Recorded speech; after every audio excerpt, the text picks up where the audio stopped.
கர்த்தருக்குள் அருமையானவர்களே, ஆண்டவராய் இயேசுவின் புண்ணிய நாமத்தினாலே உங்களை வாழ்த்தி வரவேற்கின்றேன். எரேமியாவின் புஸ்தகம் 29ஆம் அதிகாரம் 11 நீங்கள் 13 வாக்கியங்களை வாசித்து பாருங்கள். 11 நான் உங்களுக்காக வாசிக்கிறேன். நீங்கள் எதிர்பார்த்திருக்கும் முடிவை உங்களுக்கு கொடுக்கும்படிக்கு நான் உங்கள் பேரில் நினைத்திருக்கிற நினைவுகளை அறிவேன் என்று கர்த்தர் சொல்கிறார். அவைகள் தீமைக்கு அல்ல, சமாதானத்துக்கு ஏதுவான நினைவுகளே. இந்த நாளினுடைய செய்தியின் தலைப்பு என்ன? பிளான் ஃபார் ஃபியூச்சர், நம்முடைய எதிர்காலத்துக்குரிய திட்டமாகும். அநேக சமயங்களிலே நாம் நம்முடைய எதிர்காலத்தை குறித்து திட்டமிடுகிறோம், நம்முடைய பிள்ளைகளை குறித்து திட்டமிடுகிறோம், ஏன் ஊழியர்களை குறித்து, நம்முடைய திருச்சபையின் வளர்ச்சியை குறித்து, மிஷனரி காரியங்களை குறித்து நாம் திட்டமிடுகிறோம். இது ஒரு நல்ல காரியம்தான். திட்டமிடுவதை நான் தவறு என்று சொல்லவில்லை. நம்முடைய ஆண்டவராய் இயேசு கிறிஸ்துவானவர் கூட திட்டமிடுதலை அவர் பாராட்டி வசனங்களில் பேசியிருக்கிறார். ஒருவன் கட்டடம் கட்டுவதற்கு முன்பாக, யுத்தத்துக்கு செல்வதற்கு முன்பாக அவன் உட்கார்ந்து கணக்கு பார்க்க கடவன் என்று ஆண்டவராகிய இயேசுவானவர் சொல்லியிருக்கிறார். அருமையானவர்களே, ஆண்டவராகிய கர்த்தர் தன்னுடைய ஜனங்களுக்கு அநேக திட்டங்களை வைத்திருந்தார். யோசேப்புக்கு ஒரு திட்டம் வைத்திருந்தார், தாவீதுக்கு ஒரு திட்டம் வைத்திருந்தார். இஸ்ரவேல் ஜனங்களை வளர்க்கவும் அவர்களை பெருகவும் ஆண்டவர் திட்டங்களை வைத்திருந்தார். ஆகவே இந்த இஸ்ரவேல் ஜனங்கள் பாவம் செய்தார்கள். ஆகவே அவர்களை சிறையிருப்புக்கு பாபிலோனுக்கு அனுப்புகிறார் 70 ஆண்டுகளாக.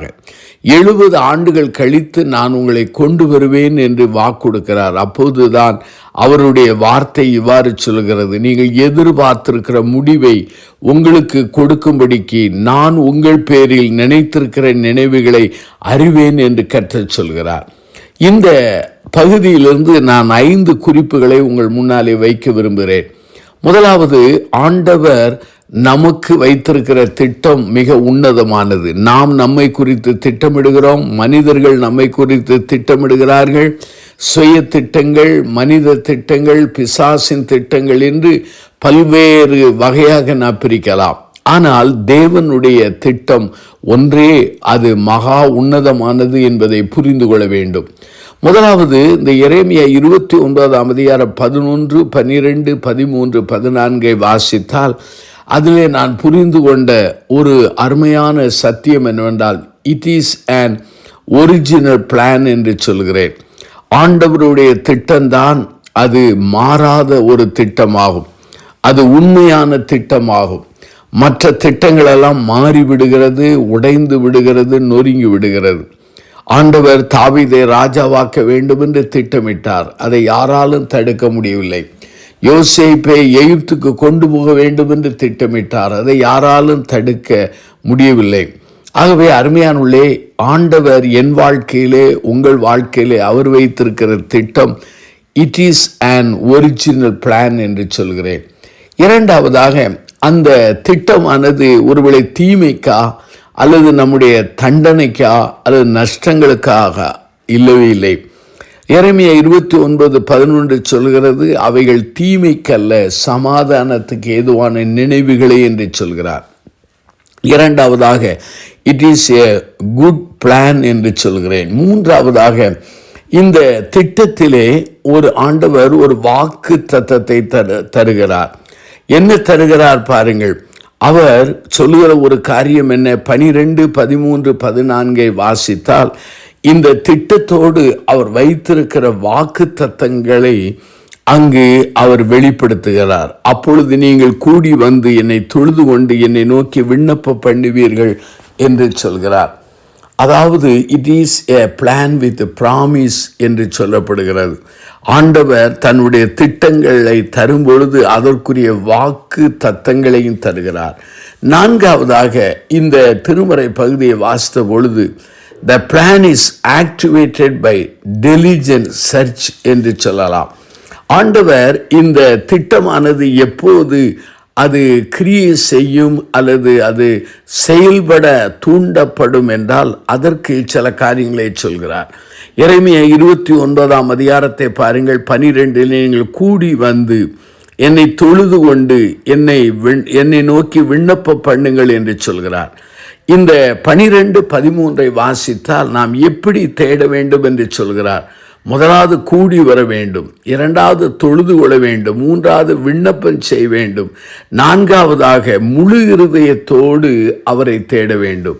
ஆகவே இந்த தேவனுடைய திட்டமானது நம்முடைய வாழ்க்கையில் செயல்பட வேண்டும் என்றால் நாம் சரியான முறையிலே ஆண்டவரை தேட அழைக்கப்படுகிறோம். ஐந்தாவதாக, it is a plan that is reliable என்று சொல்லலாம். இந்த மனிதன் நம்பக்கூடிய மனிதன், ரிலையபிள் பெர்சன் என்று நாம் சொல்லுவோம் அல்லவா? அதே போல் ஆண்டவர் கொடுக்கிற திட்டமானது நம்பக்கூடிய அல்லது ஏற்றுக்கொள்ளக்கூடிய திட்டமாகும். அங்கே பாருங்கள், எரேமியா 29:13-14 பாருங்கள். உங்கள் முழு இருதயத்தோடு என்னை தேடினீர்கள், ஆனால் என்னை தேடுகள் கண்டுபிடிப்பீர்கள். நீங்கள் விண்ணப்பம் பண்ணுவீர்கள், நான் உங்களுக்கு செவி கொடுப்பேன். 14 பாருங்கள், நான் உங்களுக்கு காணப்படுவேன் என்று கர்த்தர் சொல்கிறார்.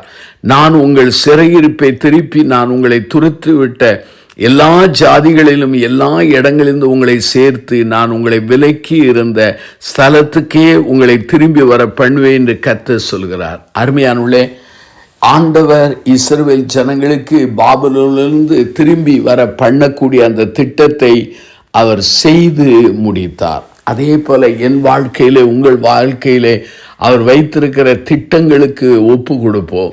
அவருடைய திட்டத்தை செயல்படுத்த நேர்மையான முறையிலே அவரை சரியான முறையிலே தேடுவோம். அப்போது அவர் செய்ய நினைத்தது தடைபடாது என்று சொல்லி யோபு சொன்னது போல நானும் நீங்களும் ஆண்டவருடைய திட்டம் நிறைவேறி பூரணப்படும் போது மகிமைப்படுத்துகிற ஆட்களாக, நபர்களாக ஆண்டவர் நம்மை வழி நடத்துவாராக. கண்களை மூடி நாம் பிரார்த்தனை செய்வோம். அன்பின் ஆண்டவரே, இந்த செய்தியை கேட்ட மக்களை ஆசீர்வதித்து தாரும். எங்கள் எதிர்காலத்தை குறித்து நீர் சரியான நல்ல திட்டத்தை வைத்திருக்கிறேன். ஆகவே உம்முடைய வல்லமையான திருக்கரங்களிலே என்னையும் எங்களையும் இந்த செய்தியை கேட்ட மக்களையும் அர்ப்பணிக்கிறோம். நீரே நடத்தும். இயேசுவின் நாமத்தில் ஜெபிக்கிறோம் பிதாவே, ஆமென்.